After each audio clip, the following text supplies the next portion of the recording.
Hi friends, welcome to Indu's kitchen. இன்றைக்கி நம்மளோட கிச்சனில் ரொம்ப சிம்பிளான ரொம்பவே டேஸ்டான டக்குன்னு செய்யக்கூடிய ஒரு அருமையான மைசூர் போண்டா எப்படி செய்கிறதுன்னு பார்க்கலாம். இந்த மைசூர் போண்டா கூட ஒரு தேங்காய் சட்னி, கார சட்னி வச்சு சாப்பிட்டு பாருங்கள். டேஸ்ட் ரொம்ப சூப்பராக இருக்கும்.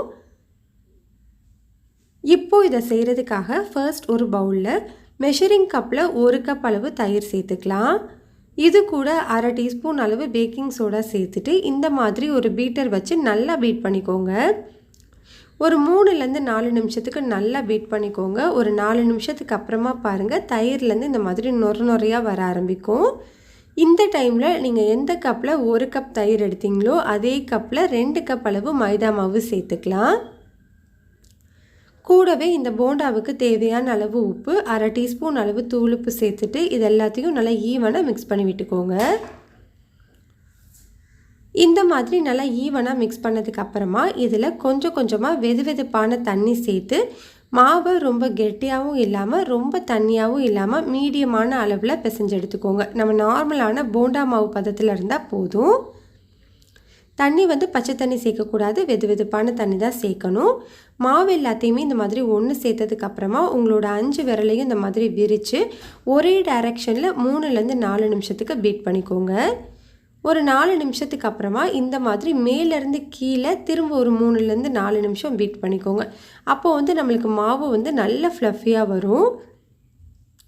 மாவு நல்லா ஃப்ளஃபியாக வந்தோன்னே இது கூட அரை டீஸ்பூன் சீரகம், ஒரு சின்ன துண்டு இஞ்சி, ஒரு பச்சை மிளகாய், கொஞ்சமாக கருவேப்பிலை, இது 3ஐயுமே பொடியாக கட் பண்ணிவிட்டு சேர்த்துக்கலாம். இப்போ இந்த பொருட்கள் எல்லாத்தையுமே ரொம்ப அழுத்தம் கொடுக்காமல் இந்த மாதிரி லேசாக கலந்து விட்டுட்டு இதை ஒரு மூடி போட்டு ஒரு 1 மணி நேரத்துக்கு அப்படியே வச்சுருங்க. இது நல்லா ஊறினா தான் டேஸ்ட் ரொம்ப நல்லா கிடைக்கும்.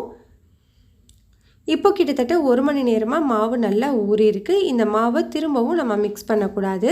நம்ம இந்த ஓரத்துலேருந்தே தான் மாவை கொஞ்சமாக எடுத்து போண்டா போட ஆரம்பிக்கணும். நம்ம மிக்ஸ் பண்ணோம் அப்படின்னா அதில் இருக்கிற அந்த ஏர் கேப்ஸ் எல்லாமே ரிலீஸ் ஆகி நம்மளுக்கு போண்டா ஹார்டாக ஆரம்பிச்சிரும்.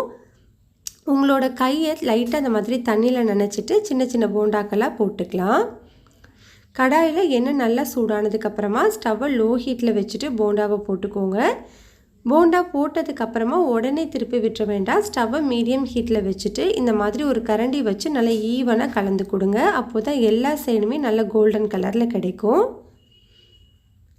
போண்டா நல்லா வெந்து வந்ததுக்கப்புறமா இதை நம்ம எடுத்துடலாம். அவ்வளோதான், நம்மளுக்கு ரொம்ப டேஸ்டான மைசூர் போண்டா ரெடி ஆகிடுச்சு. கண்டிப்பாக இதை நீங்கள் ட்ரை பண்ணி பாருங்கள். டேஸ்ட் ரொம்ப நல்லாயிருக்கும். இந்த ரெசிபி உங்களுக்கு பிடிச்சிருந்ததுன்னா லைக் பண்ணுங்கள், ஷேர் பண்ணுங்கள், கமெண்ட் பண்ணுங்கள். மறக்காமல் இந்துஸ் கிச்சனை சப்ஸ்கிரைப் பண்ணிக்கோங்க.